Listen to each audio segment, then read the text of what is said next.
Hey, what's going on, guys? Hope you all are having a great weekend. I'm going to take some time here in this video to go through some questions and answers. And I mean, those of you guys that know, that comment on my videos today, know I reply to just about every single comment that there is, or any questions, feedback, anything like that. Even the haters, I typically tend to read and also comment back because I've gotten better as a result of it. So I saved a couple of the questions and I asked a couple times out on the Instagram channel just for questions that you guys would like answered. And so I'm gonna dig in and dive in real quick to a couple of those for you guys. Now, I would say more than 80% of the questions I get, every video, every post, everything, what's going on with the charger? Do you still have the charger? What's the status on the charger? Crying face, crying emojis. I mean, it never ends. I'm gonna give you guys an excellent update on the charger here towards the end of this video, but for now, I'm gonna answer a couple of other things, including what's up with the Camaro, why is there a C3 Corvette? I'm gonna get to all of it in this video. So, very first question, again, leaving out the charger questions. Where can I purchase that Rust Bucket Resto swag at? Right here? So you can get this, you can reach out to me on Instagram. Once we hit 10,000 subscribers, hopefully it's within the next couple weeks, I'll have a merch shelf where everybody can purchase it. Now, as of right now, I'm kind of doing limited runs on just about everything. I sent out probably 50 shirts this last week. Gotten a couple more orders that I haven't been able to ship out yet. But once they're gone, okay? There will be many others, but there can only be one original Rust Bucket Resto shirt, okay? So hop on my Instagram, shoot me a message, leave a comment below if you don't have Instagram and we can work it out, but still probably have another 80 to 100 of these shirts left to get out to you guys. But I've got other charger designs, I've got some GTO designs, and then just some really cool different designs that I'll be putting out here over the next couple weeks, so stay tuned for that. Number one, I mean, I'm pretty humbled that you guys would ever buy one of my shirts, but I really look forward to seeing you guys wearing your shirts with your projects at car shows, what have you. I've actually ran into a couple people here locally that are fans of the channel that really like the charger build and the GTO and some of the other stuff. So again, I'm very, very humbled by everybody's support and comments thus far. All right, which car is more complicated bodywork wise, the GTO or the Charger?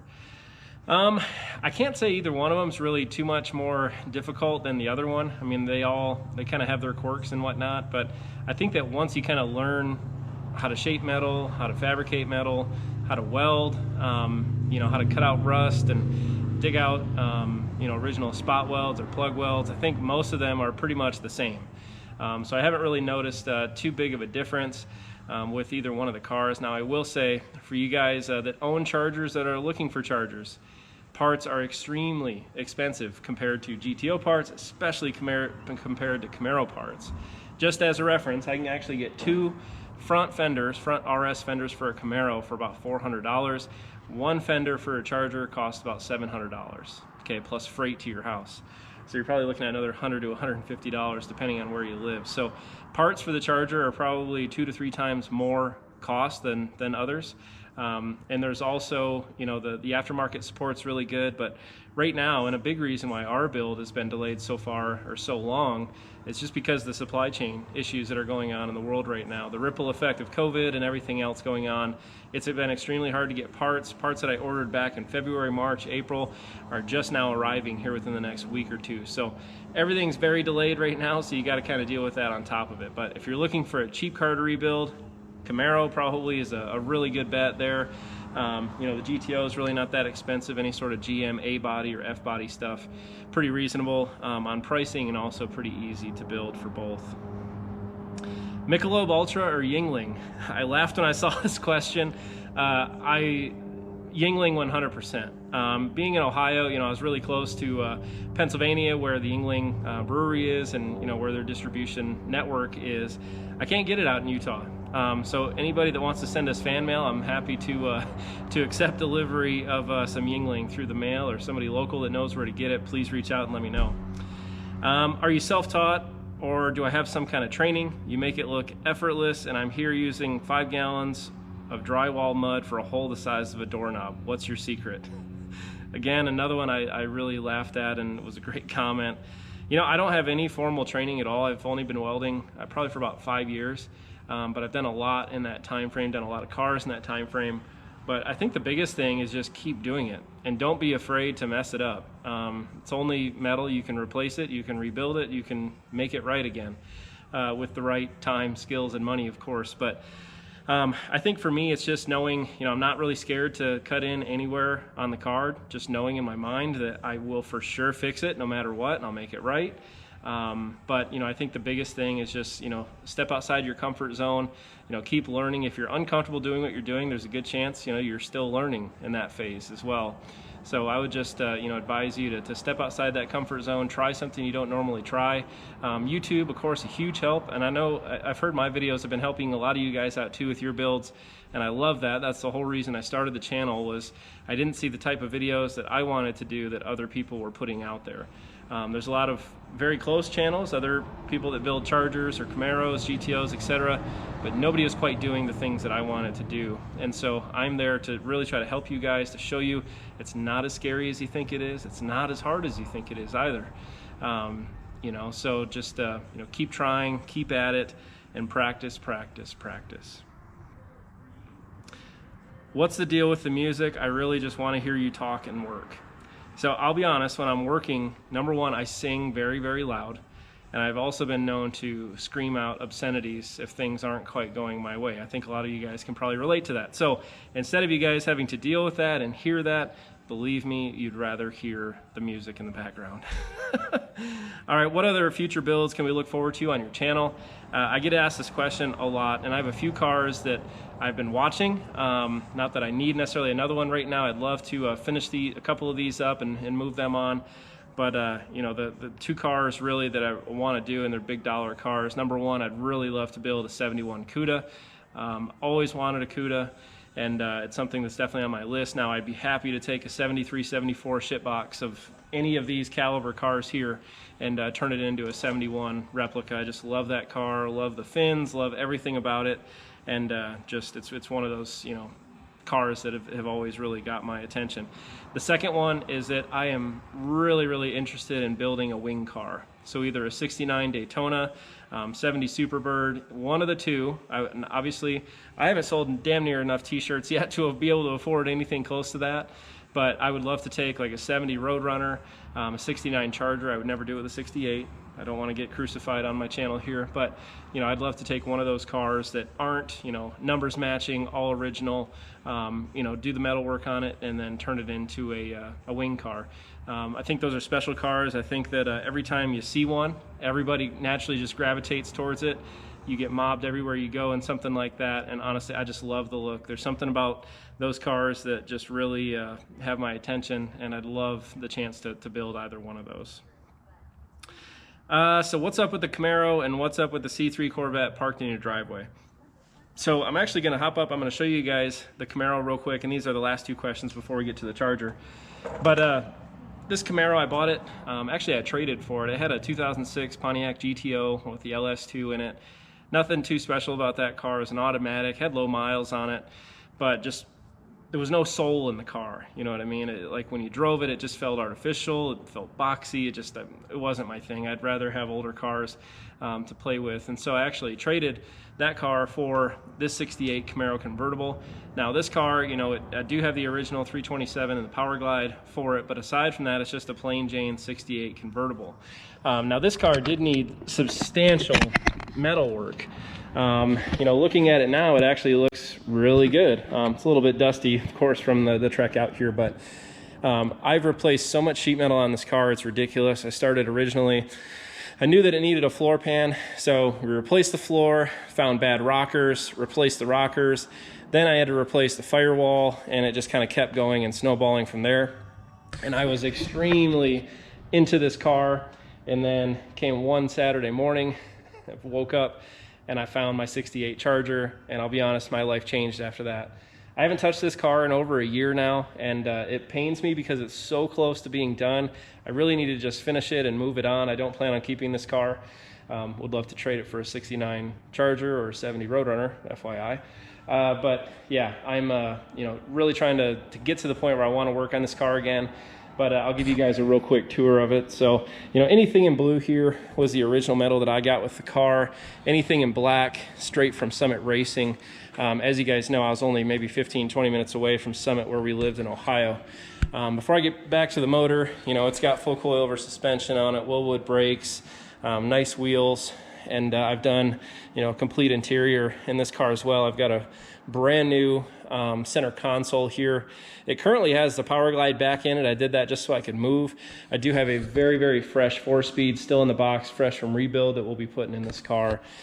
But I've got almost everything to finish it. You guys can see a lot of it's right here. This section of the rack is dedicated to the 68 Camaro, but we still got to get our seats reupholstered and that type of stuff. But, you know, gone through, replaced all of the door panels, carpet. I mean, everything on it's pretty much brand new. Now, the 327 that was in it was tired, leaky, and it needed something fresh. So I built a, sorry, hold on. I built a 550 horse LS motor for this car. Now, you know, maybe a couple of you guys will probably look at this and say, why the hell is it carbureted? Well, what I wanted to do was try to make it look somewhat original. Now, granted that there's a ton of differences between the LS and the small block Chevy, but, you know, for example, I bought the valve covers that you can put 327 valve covers back over the top. I've stripped everything down. I shaved the firewall in here. And guys, this was this was one that definitely tested my skills, because there were a few points where I looked at it and I said, oh my God, like this is so bad. And I'll try to throw up some of those pictures right here so you guys can see it. But this car has come such a long ways, and you know, it's really, really close to being done. But it's got like I said, it's got a Brian Tooley Stage 4 top end kit on it. The heads have been redone. Edelbrock intake, Holley 750 double pumper carb. It's got a full accessories kit on it, power steering. We were going to go with vintage air on this. I just haven't purchased that yet, but still had plans to do that. It's got tubular upper and lower control arms, Hotchkiss suspension, air motive fuel system, and probably some other stuff that I haven't mentioned. But got a Willwood master brake cylinder. It's got a Borgeson power steering upgrade in it as well. Hooker headers, which I tell you what, if you guys are doing this or looking to do an LS swap and an F-body, that power steering rack with those headers, you can't take one out without the other, and you can't put one in without the other. So I actually had to kind of shimmy both the headers and also that power steering you know, pump up into there, and it was an absolute nightmare, or power steering box, excuse me. But this is it. It's all brand new. It's never been fired. I did have the block you know, machined, cleaned up. I mean, it's a brand new setup here. In the back, same thing. I've got Hotchkiss rear suspension on this, and it's going to be a hot car. It's going to be a lot of fun to tinker around with, to drive. You know, maybe after I hear the first startup, I might change my mind on, you know, possibly moving it on or selling it down the road. But, you know, this car is nice. It's clean. It'll be fun, but it's not the Charger. It's not a wing car. It's not a Cuda. So, you know, there's a million of these out there. There's a lot of 68 Camaros. They're very desirable. And I love it that I'm getting the chance to build one, but I don't think this one's going to permanently end up in the collection. This one, you guys have seen a ton of this car recently. Our 65 GTO, just finished up the rear deck filler. I should have that video up before you guys see this, but we're just about to tear out the tail panel in this, get that done, rear window channels, and yeah, this one's coming along pretty good. Now, I do have my quarters for this car arriving here within the next week, so I'm excited to finally get those done and on there, and this car is going to look a whole lot more complete at that point. But it's come a long ways in a very, very short amount of time. Now, everybody's been asking me about motors for the GTO and what I'm going to do there. So, you know, and this is just a fraction of the parts that we got, and we've actually put a lot of these parts on the car so far. But I got 3 motors well, actually technically now I've got 2. So I bought a 389, a 400, and a 455. To be honest, I didn't even get the 455 offloaded in my garage before I had it sold. I paid about $6,000 for that huge collection of parts. I sold that motor for $3 grand, so I've already made half my money back. And I still have basically 2 motors here to choose from. This is the 400. I mean, both of these are complete motors. I've got the rest of this motor here in boxes, but you know, they're complete. I haven't taken any measurements yet to kind of see what we're working with, but my plan right now is to put a Butler Performance 462 stroker rotating assembly into one of these. You know, we're going to take them all apart, going to take them to go get machined, cleaned up, and then we're going to build it from there. But my plan is to do a 462 tri-power most likely in that car, and should be a lot of fun. Debating on Power Glide or a Turbo 400 in that car, but you know, I'm designing it to go fast in a straight line, and you know, really trying to get that 10-second car here within the next what do we got, 10 months left, right? We got a lot of work to do still. All right, now the C3 Corvette. So this is a car that's actually come back to me in a weird way, but in a way that we're really excited about. So this car originally was my grandfather's car, and it was honestly beat to shit when I got it. It was very, very sun faded and sun bleached, and just spent a lot of its life out in the sun, kind of like what it's doing now. But you know, we ended up doing all the body work on this car, ended up fiberglassing in this L88 hood scoop here on this. It's got, yeah, did the paint, body work, everything on it. Turned out fantastic. It's an absolute stunner to drive around. You get a ton of attention in this. So this is a 77 L82 Corvette, and you know, they're not known as being the fastest cars by any means, kind of the beginning of the smog era. So I think it was about a 210 horsepower car. That wasn't nearly good enough. So we put a 383 stroker from Blueprint Engines in there, and my God, it hauls ass. It's so much fun to drive. And you know, within a week or so of actually getting it on the road, getting it legal, driving it to work, one of my best friends ended up swinging over to my house. We took it for a ride and said, dude, I gotta have this car. So he ended up buying it, and he moved it to North Carolina, and you know, he's been driving the hell out of this car. He's actually done a full Willwood brake upgrade kit. It's got coilovers in the back. Let me see if I can sneak under here and show you guys. So, you know, it looks like a lot of fun. Oh, there's T-Bone's cowboy boot on the ground. But this car is an absolute riot, blast to drive. It's about 450 horse. And so coincidentally, we moved to Utah, and he bought that house right there. So one of my best friends is gonna be living across the street from me. Said, hey, I gotta ship my vet out there. So I said I will gladly, you know, put it in the driveway here, do a few burnouts, and you know, hang on to it for him until he gets out here. So they just got out here. They're waiting for their house to be finished, and so happy that he's going to be living up by us. Now, for the moment you all have been waiting for, here is our 68 Charger. So looks just a touch different than the last time you guys saw it. But basically, since I loaded it up on the trailer and moved to Ohio, it hasn't changed a whole lot. Now, you guys know, you know, there's a little bit of a transition period where we were in Ohio, then we went to Michigan for a couple weeks. So I had the car sitting there, and during that time I ended up finding an original set of doors, which were in much better shape than our doors. If you remember, we actually had a 68 door on this side, a 69 door on the driver's side. But started to strip these down. At least I did this side, got it in epoxy, then began to lose a little bit of motivation with it, and yeah, so it's sitting exactly as it is now. So, you know, I began ordering parts for this car back in about February, March, April timeframe, and then also recently I've gotten a couple more things. But the supply chain has been so insanely backed up that I haven't been able to get any parts for this car in months. So I've got most of what I need now. I've got the rest of the parts coming next week. I mean, even rear quarters right now for a 68, you're probably through AMD, you're probably looking at about February, March timeframe next year if you order them today.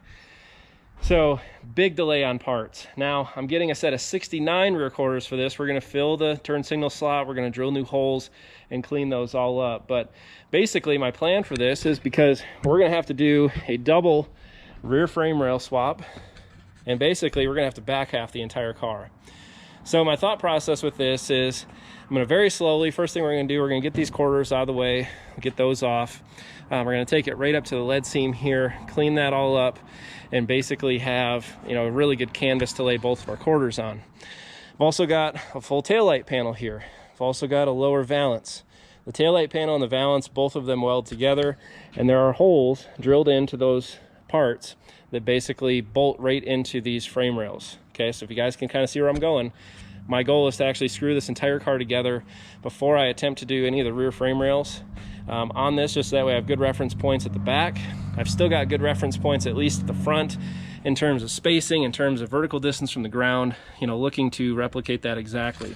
I have no intentions of building a frame jig for this, which maybe a fatal mistake, we'll see, but I think we've got a good game plan for this car and doing what we're doing. But basically we're gonna have to, again, assemble the entire thing, screw it all together, take our measurements, make sure it's perfectly square, perfectly right, and then start welding it all in. But I needed basically every single part for the entire back of this car at my house ready to go, and as of this Wednesday I will have every single part to finish the body work on this car, and I'm so excited. I know a ton of you guys are excited. Most of you guys out there, at least the initial subscribers, subscribe to see a 68 Charger get rebuilt, not a 65 GTO get built. And you know, appreciate you guys being patient with me with it.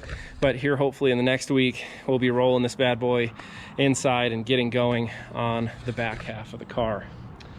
So I think that pretty much brings you guys up to speed. Oh, one question I've been getting a lot: what are you doing for an engine in the Charger? Now, if you guys remember back, we had the Lazarus Charger that, you know, as I was starting to cut it apart, it basically fell apart. The whole car fell apart. And so I was able to scab parts off of it, and I was able to get the 383 big block with the 4-speed out of that car, and I got them out to Utah. Now, in my opinion, I mean, this is kind of a special drivetrain. Just one second here. Just because this is actually one of 259.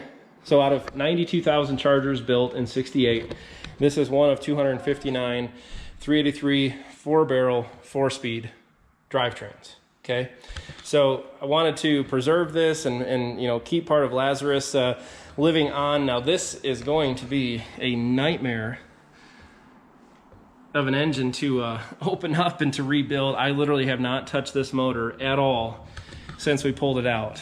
You know, you guys can see this thing is rough.